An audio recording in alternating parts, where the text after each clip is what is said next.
Olá pessoal, tudo bem com vocês? Estamos aqui com mais um vídeo com dicas olímpicas. Se você está chegando aqui pela primeira vez, eu sou CG, eu sou biólogo, eu sou botânico. Estou aqui para quê? Para garantir que você traga uma medalha para casa na Olimpíada Brasileira de Biologia. E hoje eu trago mais um vídeo com dicas olímpicas, cujo tema é enzimas.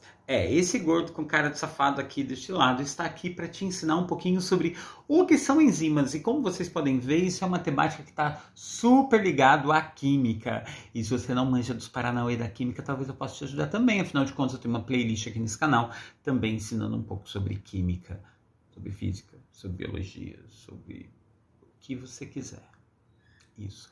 Bora lá? Bom, gente, é o seguinte, vamos comentar um pouquinho sobre o que são enzimas. E para começar, enzimas são o quê? Proteínas. A gente precisa interpretar isso, porque pode aparecer em várias questões que às vezes nem está falando especificamente da função das enzimas, mas é importante você saber do que ela é feita.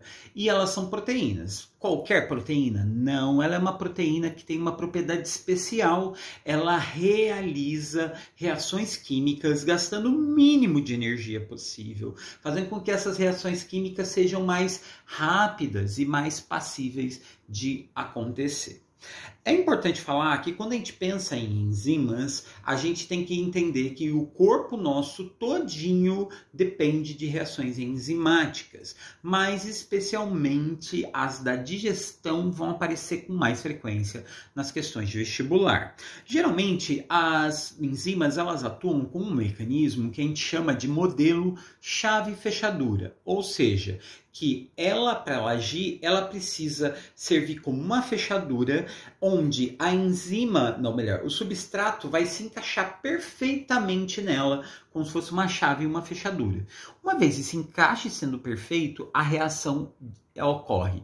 E essa reação pode ser de vários tipos. Em geral, elas podem agir quebrando moléculas ou elas podem agir montando moléculas. Por exemplo, olha só o que acontece aqui. Nós temos aqui vários casos de enzimas. Essa atua quebrando, essa aqui vai atuar montando, ela trabalha no DNA, é a DNA polimerase. Essa daqui faz o quê? Ela também junta moléculas. E aí nós temos uma diversidade toda e todas elas que aparecem, elas têm um formato específico, né? E vocês percebam que a substância, o tal do substrato, ele precisa chegar e encaixar perfeitamente nelas. Um detalhe importante é a respeito dos nomes das enzimas. Em geral, toda enzima tem o seu nome terminado em -ase. E o começo do nome é o nome da substância que atua como substrato. Então, por exemplo, o termo amilase é uma enzima que quebra amido. Lipase, enzima que quebra lipídios. DNA polimerase é uma enzima que possibilita a polimerização, a montagem do DNA. Mas é importante dizer que existem algumas enzimas terminadas em -ina, como é o caso da pepsina, a tripsina e a quimiotripsina. Todas elas são enzimas que atuam sobre proteínas, tá? Então, a pepsina digere proteínas, a quimiotripsina digere proteínas e, coincidentemente, aqui a pepsina, que está no estômago também, tá? Seguindo aqui adiante. Mais um outro conceito relevante sobre enzimas é que elas dependem especificamente do seu encaixe perfeito. Na imagem aqui eu tenho uma animaçãozinha da enzima que faz a quebra do nosso açúcar comum que a gente consome, né? Ele é quebrado, olha lá, ele quebra-se em duas partes, quebrando-se basicamente em glicose e frutose, né? E isso só acontece com esta enzima para quebrar este açúcar, porque existiu o encaixe perfeito no sítio ativo. Porém, como toda proteína, ela sofre influências muito pesadas de variação de temperatura e pressão. Ou melhor, temperatura e pH. Por que essa preocupação com a temperatura e o pH? Toda proteína, na presença de variação de temperatura, ela se desmonta, né? Ela sofre um processo que a gente chama de desnaturação. E por esta razão, ela precisa da temperatura ideal para trabalhar e do pH ideal para trabalhar. Tá? Eu trouxe aqui um gráfico típico para a gente falar a respeito. Esse gráfico que aparece aqui embaixo é sobre duas enzimas. Ele tem sempre esse formato de sino, né? É o que a gente chama de curva de Gauss. Ela é uma curvinha sinusoide. E ela tem um detalhe interessante. O pico dela avisa qual é a temperatura ideal para ela trabalhar. No caso da pepsina, como a gente pode ver aí, ela gosta de temperaturas, ou melhor, ela gosta de pHs bem baixos, né? Ela gosta aí de um pHzão, ó. A gente pode olhar aqui, um pH de 2, né? Opa, o meu mouse fazendo brincadeirinha aqui comigo. Ele gosta de um pH 2. Isso significa que é um pH ácido.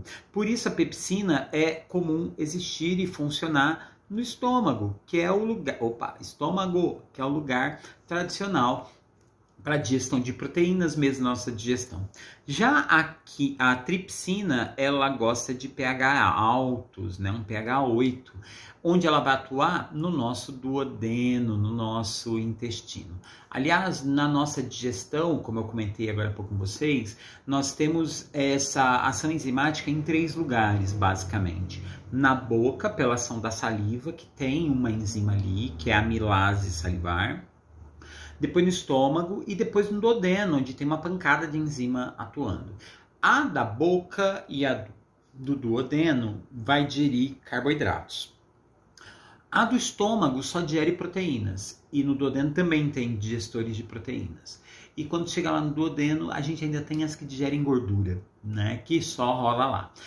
Aqui é importante dizer a variação de você mexer no pH, essa enzima para de funcionar. E se você mexer na temperatura também. Por isso, por exemplo, que quadros de febre pode fazer com que você desencadeie uma reação de defesa contra bactérias. Bactérias também têm enzimas, as enzimas dessas bactérias precisam de uma temperatura certa para trabalhar. Se você faz o seu corpo esquentar, aquecer, as proteínas das bactérias param de atuar e teu corpo começa a se defender delas.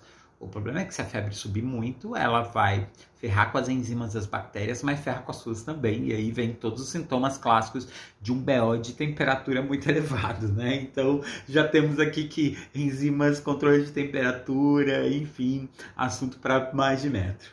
Ainda falando sobre enzimas, vale a pena a gente falar que muitas enzimas não basta ter o substrato certo para ela atuar. Às vezes ela precisa de um cofator. E como funcionam esses cofatores? Bom, imagina como se fosse um quebra-cabeça, né? A enzima está aqui aparecendo, né, com um grande sítio ativo, só que se você olhar direitinho, o substrato não consegue se encaixar perfeitamente. Qual o papel do cofator? O cofator vai preencher um espaço ali no sítio ativo, de forma ao substrato conseguir se encaixar perfeitamente agora. Mas isso significa que, se não tiver o cofator junto, a enzima não vai funcionar como deveria. Aliás, aqui 2 termos relevantes para a prova. Apoenzima e holoenzima. A apoenzima é quando a enzima está sem o cofator. E o holoenzima é quando a enzima está com o cofator encaixado e está pronto para ser utilizado. Quem são esses cofatores? Pode ser várias coisas. Pode ser desde sais minerais, como é o caso do cálcio, do ferro, como pode ser algumas vitaminas, como vitamina C, vitamina A, vitamina E, vitamina K, que são cofatores enzimáticos também. Então, nós temos aí metais e vitaminas. Por isso que a falta de vitaminas acabam bagunçando com o funcionamento do nosso corpo, né, em vários casos. Bom, mas beleza. E o assunto encerrou aqui? Não. Para a segunda fase, especialmente para a segunda fase, é muito comum eles perguntarem sobre a curva cinética de Michelis e Menten. E do que se trata essa curva? É basicamente a curva que descreve o funcionamento de uma enzima. Ela tem sempre essa curva subindo e ela mede literalmente a velocidade que a enzima trabalha. E a enzima geralmente funciona assim. Imagine só a enzima como sendo essa coisinha amarela mergulhada aqui. Quando eu só tenho a enzima e eu não tenho a substância onde ela atua, que seria o substrato, que é esses pontinhos vermelhos, o que vai acontecer? A enzima não funciona, então ela está parada. À medida que eu vou adicionando substrato a essa mistura, a enzima começa a atuar, Mas se você der muito substrato para ela, se todos os sítios ativos das enzimas estiverem ocupados, ela não tem como a reação ficar mais rápida do que acontece. Então ela simplesmente estabiliza. Então essa curva vai estabilizar. Geralmente para medir a questão da velocidade e de funcionamento das enzimas, a gente parte do seguinte princípio. A gente mede a metade da velocidade máxima da reação, que é quando metade das enzimas está ocupada digerindo o substrato. Tá? E obviamente isso vai subindo e à medida que ela ficam todos ocupados, a curva vai criando essa linha reta. Se a curva fizer um formato diferente disso, de qualquer maneira, isso é um aviso que provavelmente deve ter algum inibidor, alguma substância que está impedindo da reação acontecer. E aí criaria um formato diferente dessa curva típica das reações enzimáticas. Beleza? Bom, vamos então para as questões da OABB que já caíram sobre essa questão. Na questão aqui, nós selecionamos a questão número 25 da primeira fase da OABB de 2023, onde nós temos questões falando da digestão do amido, perguntando onde que ela acontece. Como eu falei agora há pouco, a digestão do amido vai acontecer basicamente em 2 lugares. Ela vai acontecer na boca e no duodeno, que faz parte do intestino delgado. Mas aqui, já aproveitando, ó, vamos lá. Ó. Imagine a boca como o aparelho digestório como se fosse um grande tubo, né? Começo dele aqui em cima tem a boca. Na boca eu vou ter somente a amilase salivar. E a amilase salivar digere amido. Beleza. Logo na sequência nós temos o estômago. O estômago, ele só digere proteínas, e ele só consegue... Opa, estômago, é a segunda vez que eu escrevo assim, errado. Bom, ela digere porque tem pepsina, que digere proteínas, e tem o HCl, que é o ácido clorídrico, que também vai fazer a quebra das ligações químicas de proteínas, tá? Logo na sequência, a gente tem o duodeno.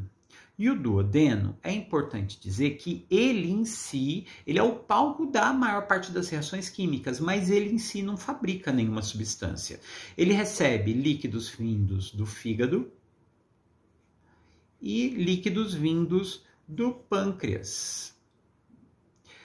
O caso no fígado, o fígado vai produzir a bile. A bile, como a gente sabe, tem um papel de detergente, quebrando as gorduras em gotículas menores. Isso não é uma reação enzimática, mas é uma diluição, digamos assim, das gorduras. Ou, como o termo correto pede, é uma emulsificação de gordura. Já o caso do pâncreas, aí sim tem um monte de enzimas. Ele vai ter a amilase pancreática, que vai digerir amido, para terminar as reações que foram iniciadas na boca. Vai ter a lipase, que vai digerir gorduras. Vai ter a quimiotripsina e a tripsina, que vão ser as 2 enzimas principais para a digestão de proteínas, finalizando o que o estômago faz. E daqui para frente a gente vai ter o intestino, o final do intestino delgado, né, com o jejum no ilho, e o intestino grosso, que vai ter o papel de absorver. Eles não fazem digestões químicas. Então, por exemplo, aqui, ó, alternativa C estaria fora porque fala que o intestino grosso faz digestão, né? Aqui o estômago faz digestão só de proteína, aqui só de proteína, e aqui ele está falando que a digestão de amido só acontece na boca, e não, é na letra B de bola, porque rola na boca e no intestino delgado, beleza? Bom, aqui eu tenho uma curva, como a gente pode ver. Ela é uma curva de Michelis-Menten? Não, ela não é. Ela tem assim, ela fica mais de pé do que deveria. Ela deveria ser um pouco mais encurvada. Ela deveria fazer algo assim, ó. Né? E aí ele está falando aqui o que está acontecendo. Bom, como a curva ela é diferente do que a gente espera, então é possível que a substância T tenha algum efeito inibitório. Então a letra D de dado, né? Lembrando que na primeira parte, ali na letra C, é quando a substância está sendo quebrada, mas a gente tem mais enzimas do que substrato. Na situação Y, seria onde começa a acontecer aquele processo de igualdade, né, entre o substrato e a enzima. Só que ali a curva, né, não acontece. Então, provavelmente a substância C tem atuação inibindo, né, a reação química de acontecer. Aqui, vamos lá, bom, aqui ele está falando de um texto sobre remédio contra diabetes, né? Diabetes, como a gente sabe, é uma doença metabólica, na qual o teu corpo acaba tendo problemas com a digestão de carboidratos e, no caso, o transporte desses carboidratos, né, a glicose, para dentro das células.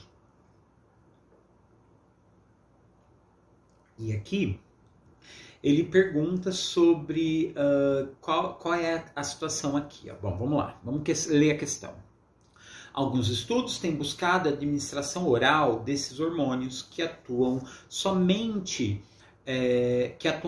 podem ser utilizados na forma injetável. E por que é só injetável? Assumindo que esses medicamentos possuem uma composição química semelhante ao do GLP-1, depois eu vou ver o que se trata ali. Sua administração oral não poderia apresentar os mesmos efeitos devido à digestão de... Bom, vamos à questão. Um remédio para diabetes alcança resultados inéditos contra a obesidade. Então, vamos lá.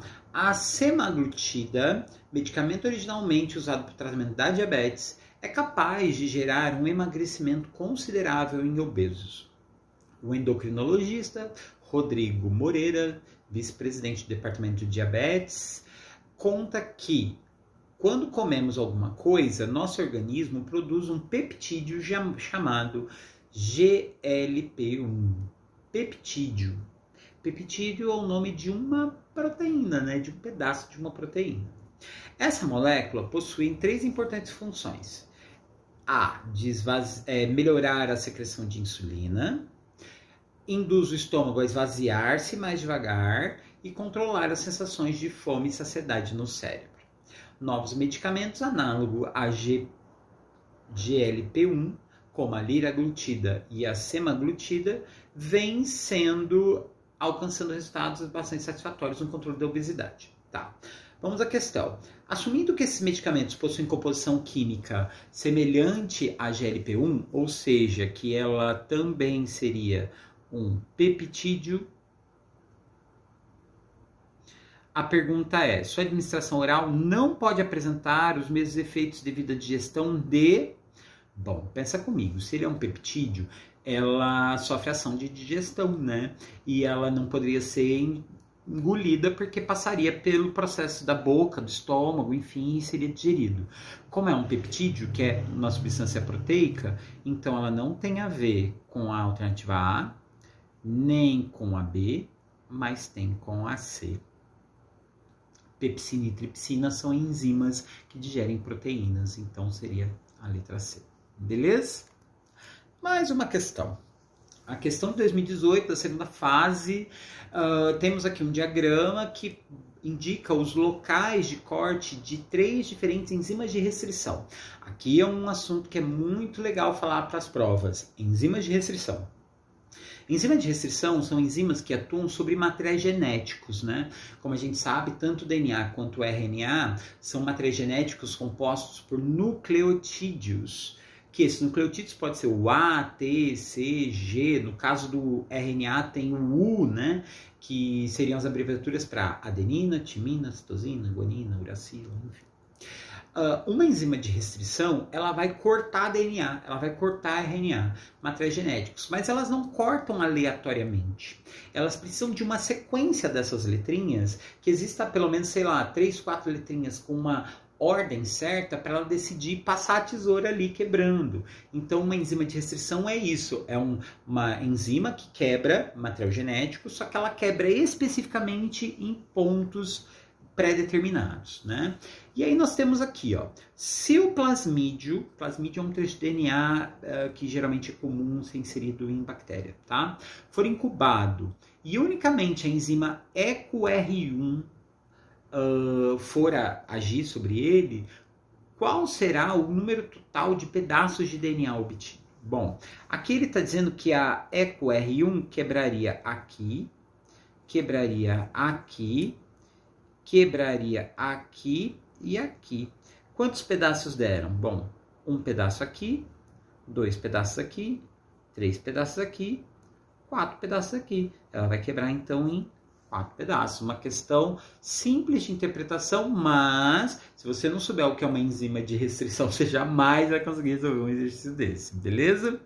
Bom, aqui ele traz uma questão sobre a terapia antirretroviral, que faz parte dos métodos de tratamento de HIV no Brasil, né, de combate ao vírus causador da AIDS.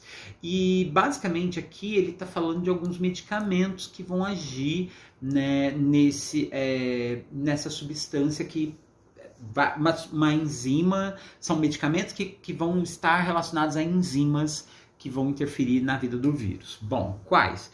A primeira que ele fala é uma tal de ABC, que é abacavir, que age impedindo a replicação viral. Tá? Então, o que ele faz? Ele impede o DNA, melhor, o RNA do vírus fazer RNA. Por quê? O vírus HIV, ele é um vírus que ele dentro de si, ele tem um material genético que é um RNA. Ele é um RNA vírus, ou como muita gente chama, ele é um retrovírus. Tá? É diferente, por exemplo, de um vírus de catapora, sarampo, que é um vírus de DNA, né? DNA viral. Quando um vírus de DNA entra numa célula, ele basicamente faz o quê? Ele injeta o seu material genético, esse material genético já está lá dentro, então ele se multiplica no núcleo e essa célula então passa diretamente a fazer cópias, né, desse vírusinho até o ponto em que essa célula estoura, liberando todos esses vírus prontos. Um RNA vírus, não. O RNA vírus ele precisa entrar na célula, mas logo que ele entra na célula, ele esbarra com um problema. Ele injetou um RNA. E se ele injetou um RNA, ele precisa converter esse RNA em DNA. E aí vai precisar de uma substância chamada transcriptase reversa. Pensa comigo, ó. Transcriptase seria uma substância que faz transcrição. Transcrição é quando a gente pega um trecho de DNA e cria RNA. Uma transcriptase reversa vai fazer o contrário, é quando a gente pega um RNA e cria um DNA. Então essa é a primeira etapa. O que significa que remédios que fazem isso impedem que o vírus possa chegar ao DNA do núcleo, né, da célula e crie os seus materiais genéticos. Tá? O abacavir ele impede isso, ó, ele impede a replicação viral. Então ele vai agir aonde? Na transcriptase reversa. Isso já era suficiente para assinalar a alternativa A. Vamos lá. O atazanavir age na clivagem do peptídeo, ou seja, se ele impede a clivagem do polipeptídeo, ele impede que as proteínas desse vírus sejam quebradas. Então, se ele age sobre proteínas, ele é uma protease, né? Protease, lembra desse termo? Ase, enzima, próteo, proteína. Então, vem dali. E, por fim, o fármaco enfulvirtida age impedindo a ligação do vírus às células TCD4, que é as células hospedeiras do vírus HIV, e impede a entrada dele na célula. E então aqui nós temos, ele vai impedir a conexão da proteína da GP41. Aqui, obviamente, só pode ser ela porque é o que eu tenho alternativa possível, mas GP41 é uma proteína que tem no capsídeo do vírus, né? Capsídeo é a capa que envolve o vírus pelo lado de fora. E essa capa tem proteínas e nessa capa eu preciso ter um mecanismo de conexão com a célula hospedeira. Se eu impeço essa conexão, eu impeço do vírus entrar, né? Aí ele nem entra. Então, essa terapia ela envolve muitos medicamentos porque cada um vai agir num ponto do combate ao micróbio. Beleza? Bom, é essa. Eu fico por aqui. Eu espero que você tenha curtido as aulas aqui sobre enzimas. Espero que ela possa te ajudar nas aulas das Olimpíadas. E é isso. Curte, comente, compartilhe, espalhe essa semente. E, por favor, assista os outros vídeos que nós temos aqui no canal com dicas olímpicas para te ajudar na Olimpíada Brasileira de Biologia e, obviamente, outras Olimpíadas que podem ser interessantes com estudos na área de ciência da natureza. Bom, eu fico por aqui. Beijo, se cuidem e até. Tchau, tchau, galera. Fui!